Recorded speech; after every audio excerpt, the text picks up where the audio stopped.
નમસ્કાર. દિવસભરના તાજા સમાચારોમાં તમારું સ્વાગત છે. તમારી સાથે હું છું પિનલગીરી ગોસ્વામી. સમાચારો વિસ્તારથી જાણીએ એ પહેલા મહત્વના સમાચારો ઉપર એક નજર. નમસ્કાર. તારીખ છે 30 જાન્યુઆરી 2026. આ માત્ર એક કેલેન્ડરની તારીખ નથી, પણ આપણા રાજ્ય અને દેશના ભવિષ્યને આકાર આપતી ઘટનાઓનો આખો દિવસ છે. તો ચાલો જોઈએ કે આજના દિવસે શું શું ખાસ બન્યું. ખબર છે આજનો દિવસ કેવો છે? બિલકુલ એક સિક્કાની બે બાજુ જેવો. ક્યાંક ખુશી અને વિકાસના સમાચાર છે, તો ક્યાંક નિરાશા અને મોટા પડકારો પણ. એમ કહી શકાય કે એક જ દિવસમાં આખા દેશની તસવીર છુપાયેલી છે. ચાલો તો સૌથી પહેલા વાત કરીએ આપણા અન્નદાતાની, એટલે કે આપણા ખેડૂતોની. આજનો દિવસ તેમના માટે સુખ અને દુઃખ બંને લઈને આવ્યો છે. ખેડૂતો આજે એક અજીબ ખેંચતાણ અનુભવી રહ્યા છે.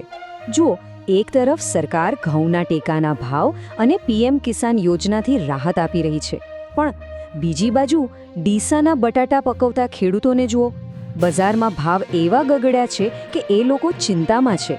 આ ફાયદા અને નુકસાન વચ્ચેની લડાઈ જેવું છે. પણ કહેવાય છે ને કે દરેક પડકાર એક નવી તક લઈને આવે છે. તો હવે ખેડૂતો માટે શું નવું છે?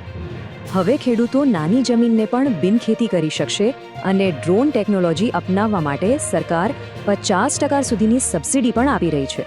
આ બદલાવ ખેતી કરવાની આખી રીતને જ બદલી શકે છે. અને સરકારી યોજનાઓ જમીન પર શું જાદુ કરી શકે છે તેનું આ એક શ્રેષ્ઠ ઉદાહરણ છે. ભાદર 2 ડેમમાંથી છોડવામાં આવેલું પાણી એ ઘેડ વિસ્તારના ખેડૂતો માટે તો જાણે જીવતદાન બનીને આવ્યું. સુકાઈ રહેલા પાકને નવું જીવન મળ્યું છે. આ ખરેખર એક નાનો પણ અત્યંત મહત્વનો બદલાવ છે. સારું, તો ખેતરોમાંથી હવે સીધા શહેરો તરફ જઈએ. અહીં ગુજરાતની એક સાવ અલગ જ તસવીર જોવા મળે છે, જ્યાં વિકાસની સાથે સાથે કેટલાક પડકારો પણ ઊભા છે. ગુજરાતની વાત કરીએ ને તો ચિત્ર મિશ્ર છે. એક તરફ રાજસ્થાન માટે નવી ટ્રેનો શરૂ થઈ, અમદાવાદની VS હોસ્પિટલને નવી કરવામાં આવી રહી છે. આ બધું ખૂબ સારું છે. પણ બીજી બાજુ માવઠાની ચિંતા, હવાનું પ્રદૂષણ અને સુરતમાં વધતા ગુનાઓ, આ બધા પડકારો પણ આપણી સામે જ છે. પણ આ બધા પડકારોની વચ્ચે ગર્વ લેવા જેવી ક્ષણો પણ છે, જેમ કે કચ્છના અનોખા હાજી રમકડાને અને માણભટ્ટ પરંપરાને જીવંત રાખનાર ધાર્મિકલાલ પંડ્યાને પદ્મ એવોર્ડ મળ્યો છે. અને સાથે જ આપણી ચરોતરની શાન ચરુસેટ યુનિવર્સિટીએ પણ પોતાના 26 વર્ષ પૂરા કર્યા છે. વાહ! આ બધી સિદ્ધિઓ ખરેખર પ્રશંસનીય છે, પણ આપણે એ પણ ન ભૂલી શકીએ કે હવામાન, પ્રદૂષણ અને કાયદો વ્યવસ્થા જેવા મુદ્દાઓ આજે પણ સામાન્ય માણસ માટે મોટી ચિંતાનો વિષય બનેલા છે. ઓકે, તો ગુજરાતથી હવે આપણે આગળ વધીએ અને આખા દેશની વાત કરીએ.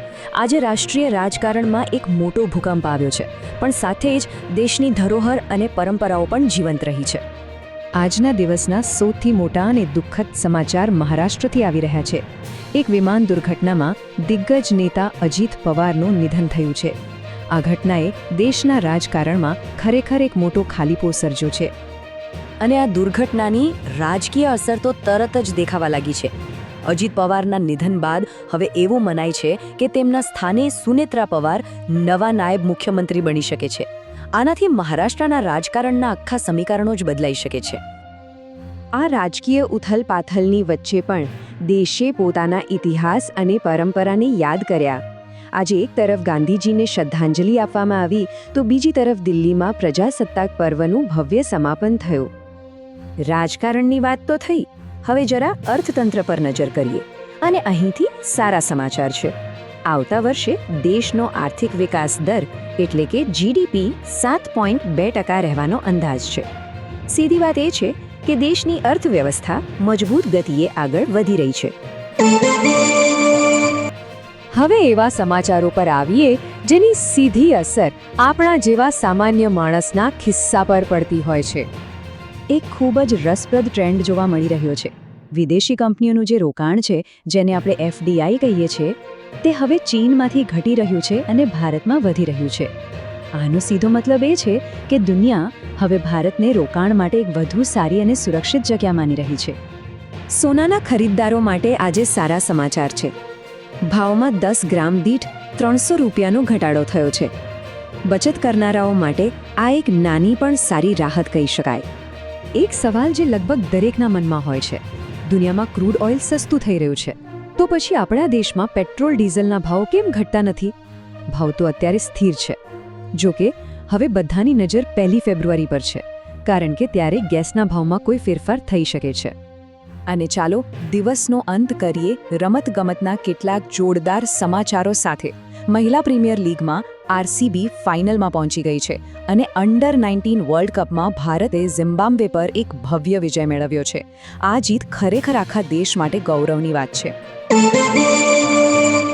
તો આ હતો આજનો દિવસ, પણ કેટલીક બાબતો એવી છે જેની અસર આપણને આવતીકાલે અને આવનારા સમયમાં જોવા મળશે. જતા પહેલા ચાલો કેટલાક મોટા સવાલો પર એક નજર નાખીએ.